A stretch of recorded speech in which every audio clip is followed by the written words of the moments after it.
mga ka-province life, ang ipapakita natin ngayon ay yung naging milyonaryo dahil sa pag-aalaga ng baboy or milyonaryo na ngayon dahil sa pag-aalaga ng baboy.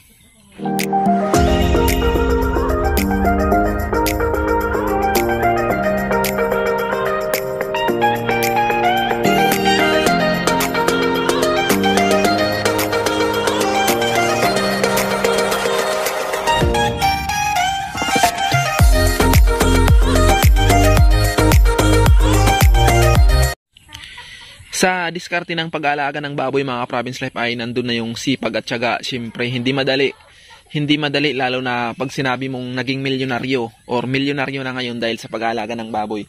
Hindi yun madali mga province life. Siyempre maraming pagdadaanan yun. Dadaan ka ng pagkalugi, maganda yung pag-aalaga. Siyempre mapagdadaanan natin yun mga province life. Siyempre sa diskarte ng pagpapakain, tamang pagpapakain, nakuha na nila yung diskarte ng kung nagmi-mix man sila.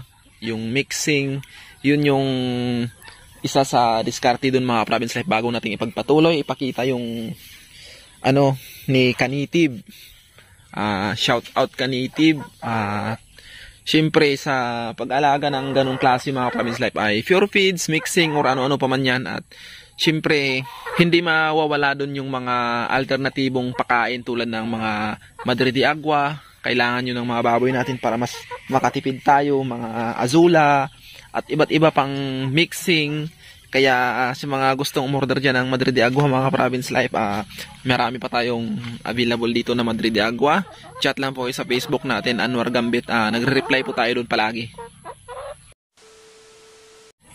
Yun, bago tayo magpatuloy, sana sa susunod ay mabisita rin tayo ni Kanitib kasi umiikot yan sa mga farmer na katulad natin.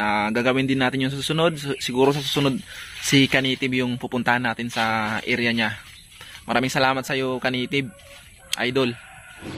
Hi mga Kanitib, magandang hapon po sa inyong lahat. Andito pala tayo kay Sir Charlie, isa pong big time na merong piggery, no? Yan. So si Sir Charlie po, napakarami niya pong baboy na andito ngayon sa kanyang piggery. Sir, ilan ba yung baboy mo na andito sa piggery ngayon? Sa ngayon, meron akong 46 sows. Then, meron mga piglets. Tapos, may 3 boar. Yan. So, si Sir po pala, dito sa pagbababoy kasi, merong tawag. May sow, yun yung Sow, yun ang tawag sa mga inahin na nakapag-anak na. Yan, nakapag-anak na. At saka yung dumalaga, sir, anong tawag doon? Yung sa dumalaga, ang tawag namin dyan is gilt. Yan, gilt. At saka yung lalaki, boar. Boar. Yan, alam naman ng mga subscribers natin yan, mga Kanitib natin. Sir, pwede bang malaman kung paano ka nag-start sa business na to? Nag-start ako way back 2012, right after nag-graduate ako ng college. Bale, nag-start ako ng 2 sows. Then later on nagdagdag ng mga iba pang replacement hanggang ngayon 2022 meron ng 46 sows in total. Yan, meron siyang 46 sows ngayon. Nag-start sa 2 sows at ngayon nasa 46 sows na. Ang bilis lang pong dumami, no? Yan. Sir, sa lahat ng production kasi sa pagbababoy, merong fattening, merong lechon type. Bakit yung main source of income mo dito sa piggery mo is yung mga piglets? Para sa akin, piglet disposal yung operation namin as of now kasi mataas kasi yung price ng feeds sa ngayon. So if ever na magpatining kami, bale mataas din yung need ng capital. So napag-isipan namin na piglet production muna as of now kasi yun nga, mataas ang input cost. Tapos medyo mabilis yung turnaround time. Mabilis ang pera. Mabilis ang pera. Yan. Benta. So sa piglets po daw kasi, yung lesser yung gastos, at mabilis mabalik yung pera at mabilis ang income. Yan. At saka sir, magkano yung gastos dito sa building? Kasi yung building ni sir, hindi lang po isa kundi 3 yung building ni sir dito. Yan, baka gusto malaman ng mga subscribers natin. Yung estimate namin sa pag-put up nitong building, nasa ano ata, mga 2.2. Lahat-lahat na kasali yung mga kulungan, mga plastic crates, saka yung iba pang gamit sa mga panginahin. Yan, nasa 2.2 million, no? Big time talaga si sir. Ay, hindi. Huh? Finance din ng bangko. Yan, bank financing. Pero big time to si sir. Kasi meron pa tong Agribet eh. Yan, so mamaya ipopromote natin yung mga business din ni sir, no? Dito din po sa piggery. Kasi pwede kayong kumuha ng similya kay sir kahit saan pa kayo. Yan. Yun nga mga ka-province life, nakaka-inspired si sir kasi mula sa 2 inahin, tuso hanggang sa naging 40 plus na yung so niya mga province life, na sa 40 plus na yung inahin niya, 3 lang yung bore niya, yung lalaki niya. Nakaka-inspire talaga mga province life kasi ngayon si sir ay napakadami niya na. Ang pinaka main source talaga ng ano niya ay yung kumbaga income ay yung mga biik talaga mga province life. Yun yung mga binibinta niya, biik. Kasi nga sobrang mahal din ng feeds pag nagpatining sila.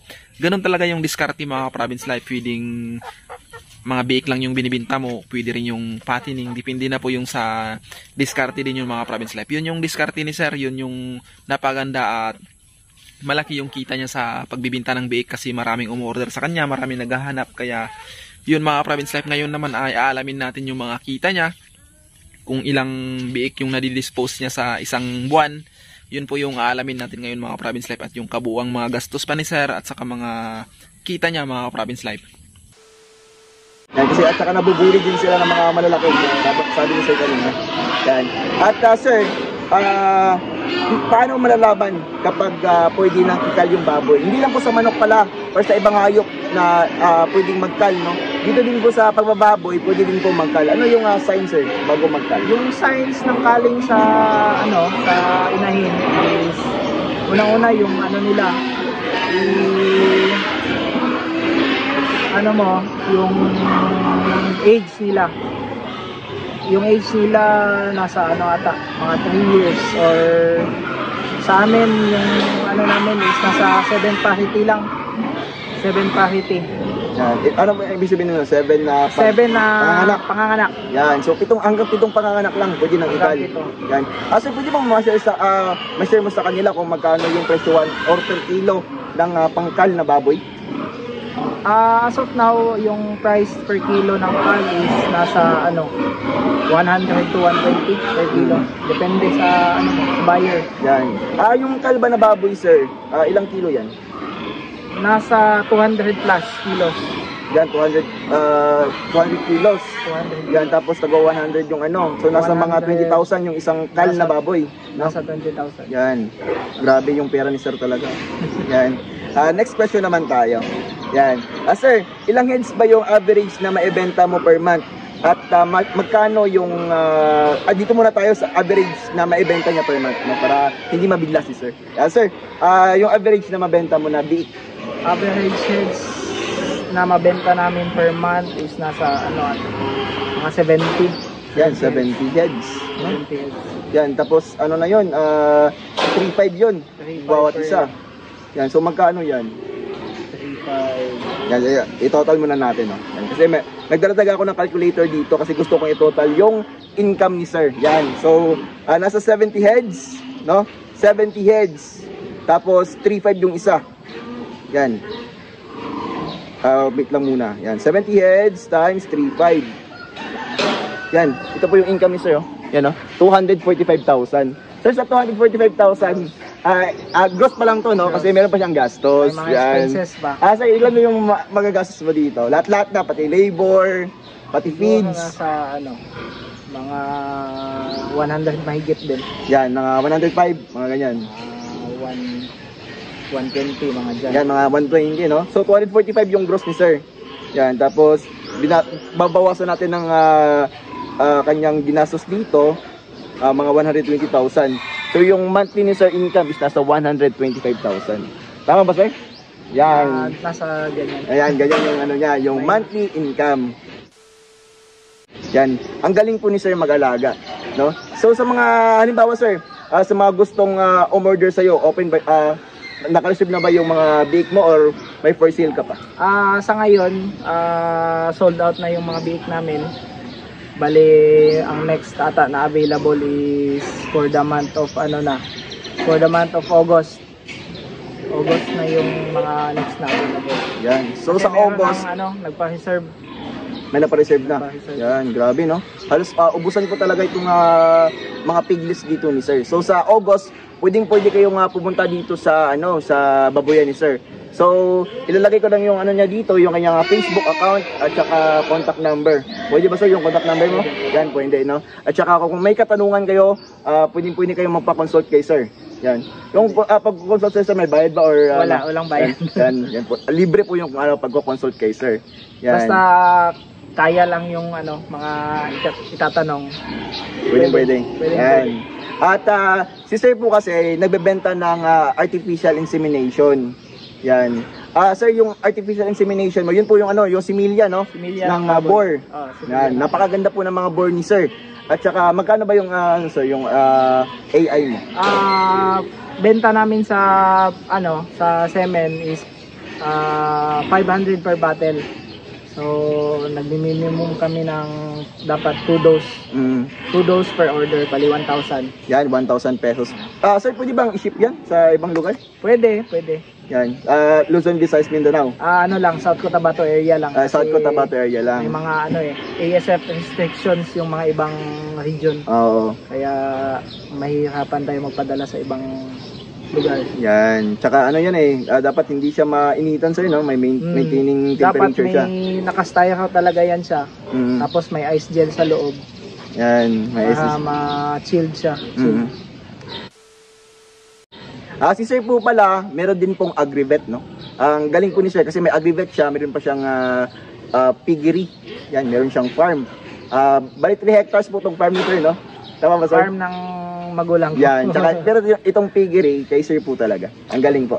Sir, pwede mo ba silang ma-promote or imbitahan sa inyong sa inyong agrivet? Kasi pagkakaalam ko, namimigay ka ng baboy every month eh. Hello sa mga subscribers ni Canative. Punta kayo sa sa store namin located at E17 Public Market. Sa harapan mismo ng tricycle terminal. Tabi ng Banbon Marketing. Meron kaming mga complete feeds ng baboy, tsaka manok. Tsaka meron din kaming mga gamot ng mga hayop. Yan. At may paparaffle din si sir, no? I-share mo sa kanila sir yung may paraffle kami. Monthly raffle. Bali 400 worth ng feeds. Meron po kayong 1 raffle coupon. Bali yung raffle date, raffle draw is hanggang every end of the month. Yan, grabe no. Namimigay lang ng piglet si sir. Mahal yun. Tapos binibigyan lang ni sir. 1 piglet. Big time talaga si sir. Yan.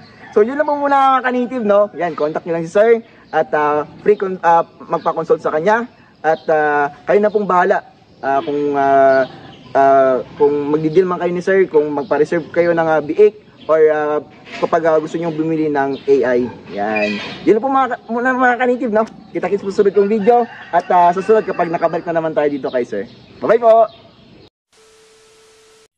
Yun, shout out kay Idol Canative, Pulumulok Native Chicken. Canative, idol na idol ko yan. Lagi ako nanonood sa mga manok niya kasi nag-aalaga rin tayo ng manok. Matagal ko nang gustong pumunta dyan kasi lagi akong nagra-rides din. Pulumulok, Jinsan, Marbil, yan. Siguro sa susunod ay madadaan natin yan ng mabisita rin natin yung idol natin at baka sa susunod siya yung makapunta dito sa area natin. Shout out idol, sana ay magkita rin tayo. Pulumulok Native Chicken, Canative, at saka shout out din kay Ruel po. Maraming salamat. Yun nga, maraming salamat mga ka-Province Life at umabot na tayo ng 20,000 subscribers. Maraming salamat sa suporta nyo mga ka-Province Life, dahil sa inyo ay nagpapatuloy tayo at dahil nagugustuhan nyo yung ginagawa natin, kaya pinagpapatuloy natin yung ginagawa natin dito sa farm. Maraming salamat sa laging nagko-comment, laging nagpapa-shoutout, at sa mga OFW na laging nandyan, at saka sa mga silent viewers natin na sumusuporta palagi sa channel natin. Maraming salamat sa inyo mga ka-Province Life.